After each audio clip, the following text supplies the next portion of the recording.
What could they see but a hideous and desolate wilderness full of wild beasts and wild men? They looked behind them, and there was the mighty ocean which they had passed and was now as a gulf to separate them from the civil parts of the world. What could sustain them now but the Spirit of God and His grace? So wrote William Bradford after he and his fellow pilgrims landed in 1620 at Plymouth, fleeing religious persecution in England.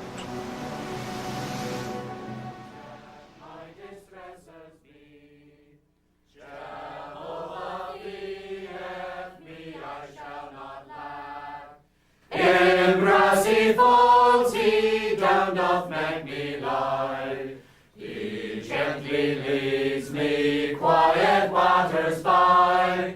He doth return my soul for His name's sake. In paths of justice leads me quiet lie.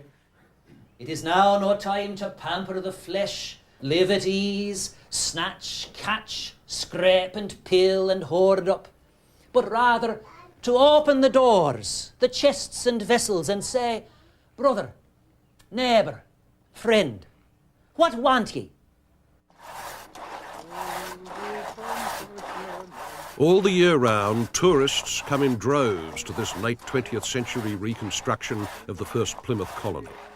After all, the ancestry of about 15 million Americans today began in, or perhaps behind, the lost originals of these primitive huts.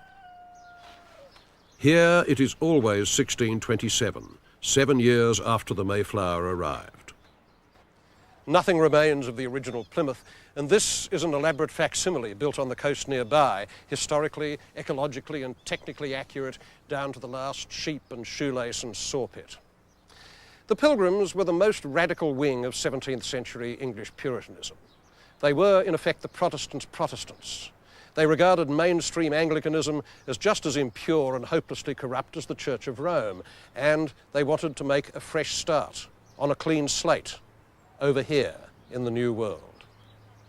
Almighty Jehovah, we pray that Thou wilt look down upon us this day and hear the prayer of Thy faithful, O Lord.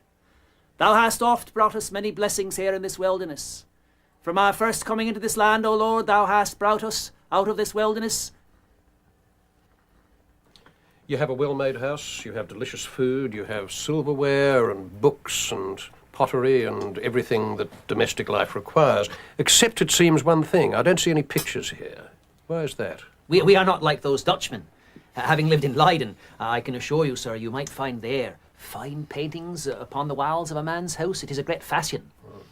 I think it is no great ill, though I must say I am well contented with the more simpler life we have in this place. But in particular, you don't have any pictures of what, of the kind that a Catholic might have, the pictures of Jesus and the saints. And the shrines and relics, this is all a great superstition unto mankind, and much of the work of the devil, blinding men with things of man's art, and keeping man from the proper reverence unto God.